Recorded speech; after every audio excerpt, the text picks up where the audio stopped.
Right, today I'm going to do an acrylic pour using the dirty cup technique.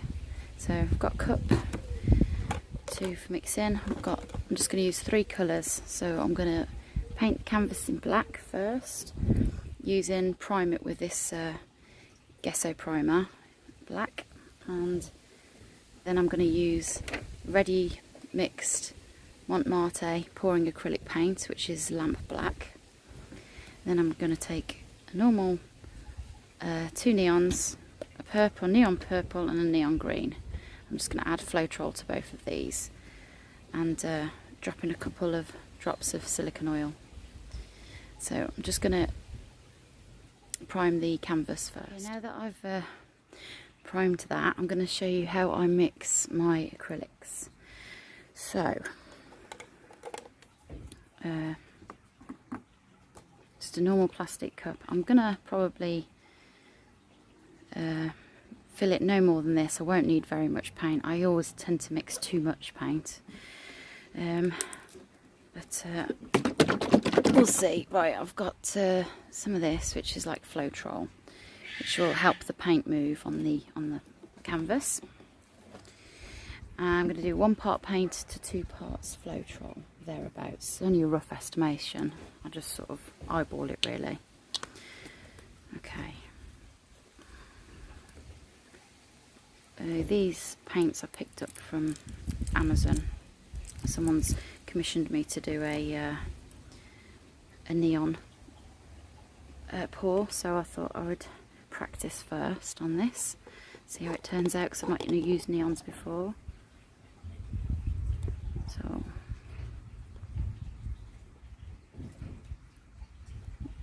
I think that's about as much paint as I'm going to use. I'm still quite new at this, so I'm just learning as I go, working out how much I need of everything. Somebody asked me to show them how to do this, so this video's for you.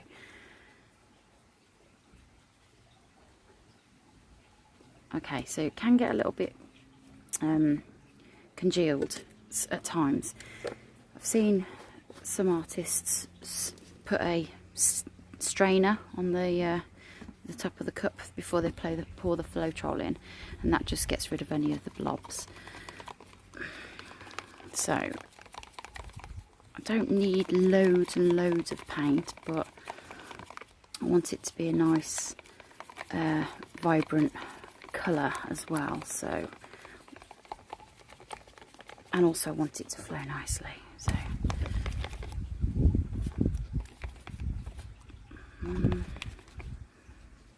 might put a little bit more paint in, actually, just a teeny bit, and then add water to thin it out.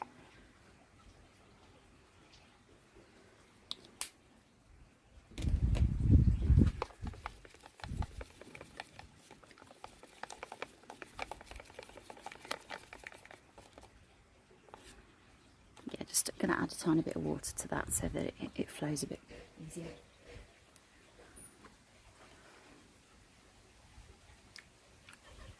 I'll start with that much. You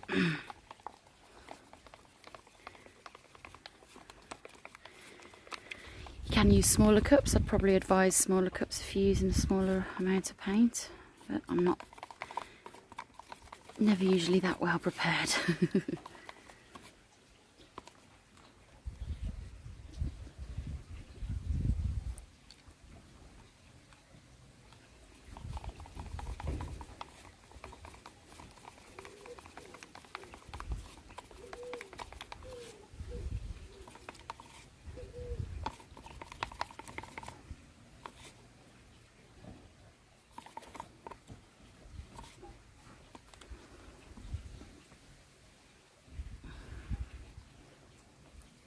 It's quite gooey still, so I'm going to add some more water.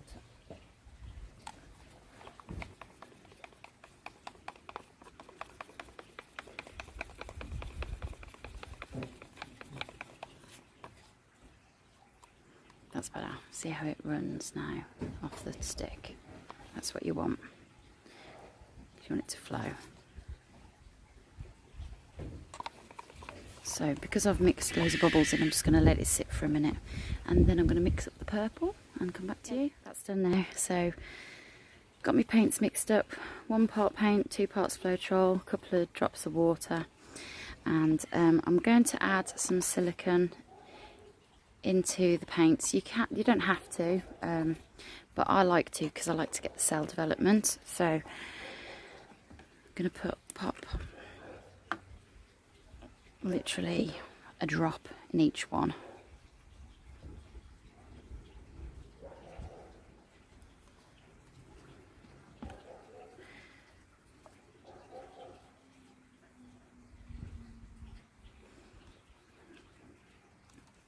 Now, some people say that you don't have to stir the silicone in, that gives you bigger cells. Some people say just stir them a couple of times. The more you stir it, the smaller the cells. So I'm just going to give them a couple of stirs each. Maybe this one a bit more. Okay. This is pretty much dry now, so I'm going to start. Make sure that it's flat. It doesn't look very flat for me there.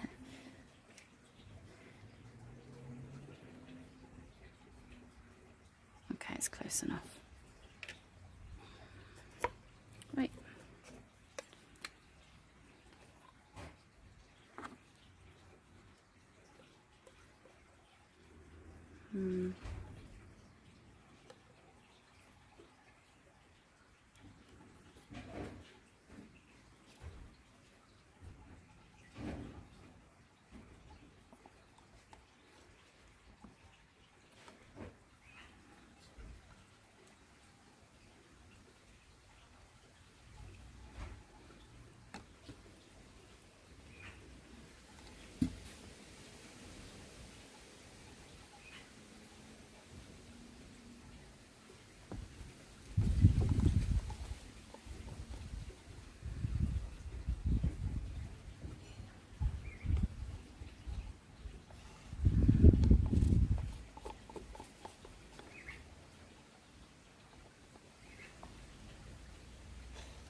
May as well just use all the paint.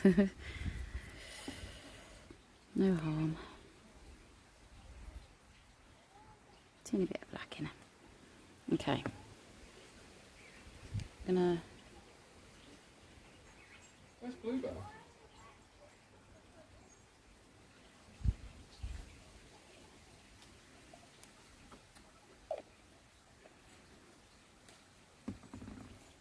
Poured some black paint on. I'm just going to spread it out. I was just looking for me trowel, but I couldn't find it, so good start.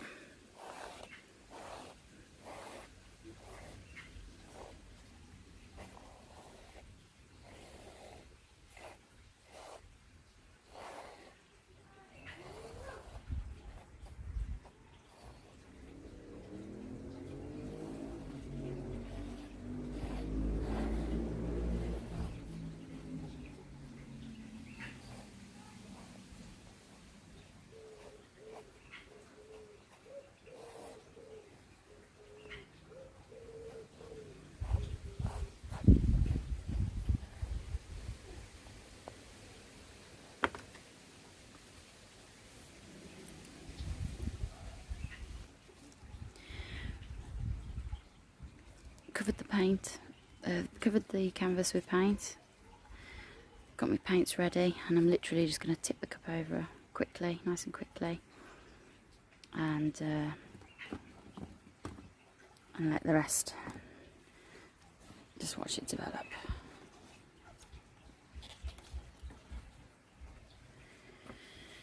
Move everything out of the way because I'm very clumsy. Here we go. Ready, 3, 2, 1.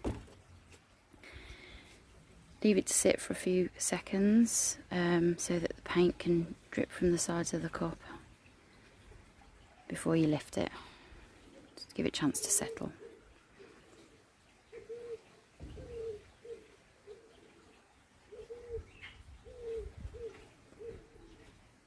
Okay.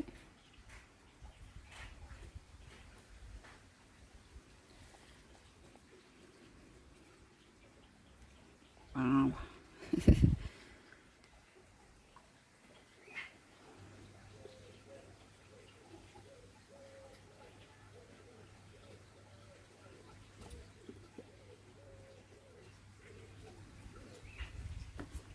Just going to move that around, make sure it covers the whole page.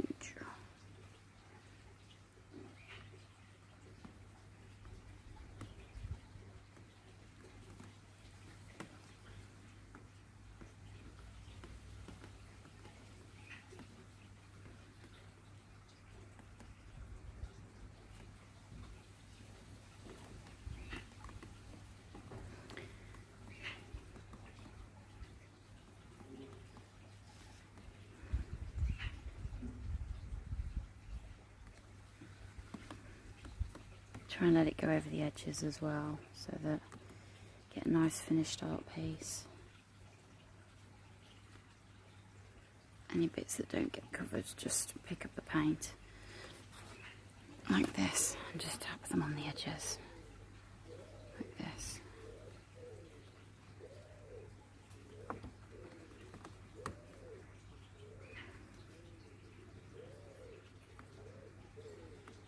This is a bit you have to be patient with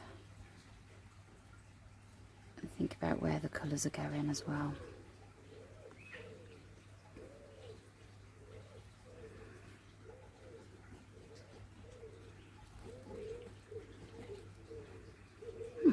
Okay.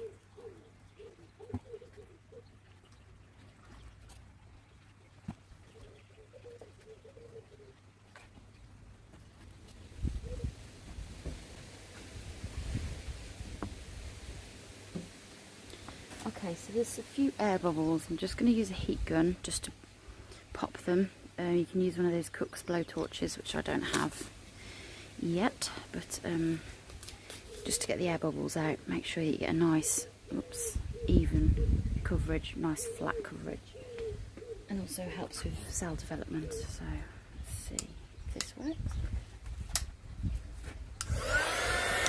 Important thing to remember, not to get too close as well, because you don't want it to blow the paint anywhere, unless that's the technique you're going for.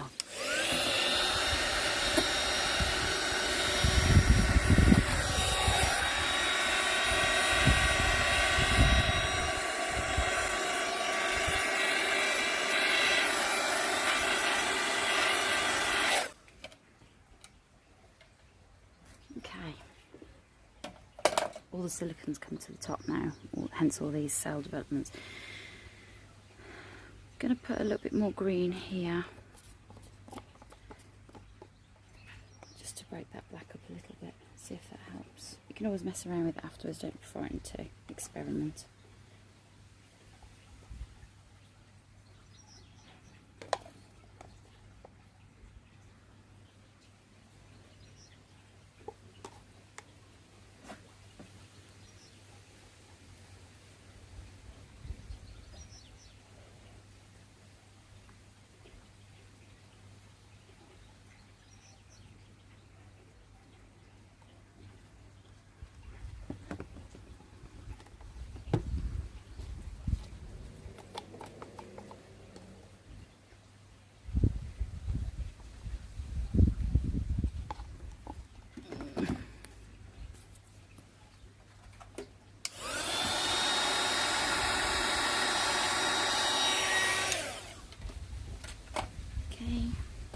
Just going to tilt it a little bit just to run it off the page a bit more.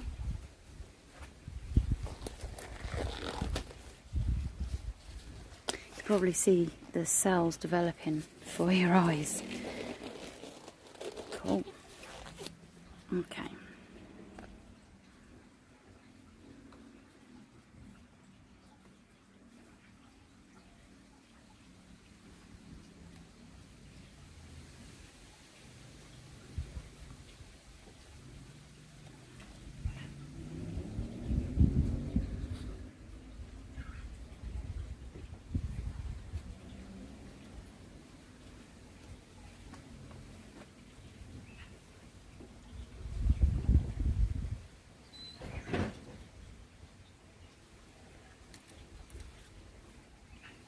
there you go. Leave it now for 3-4 days before it's dry. Give it at least 3 to 4 days, and hopefully you've got something that you can hang on your wall. There you go. Thanks for watching, hope you've enjoyed it. See you next time.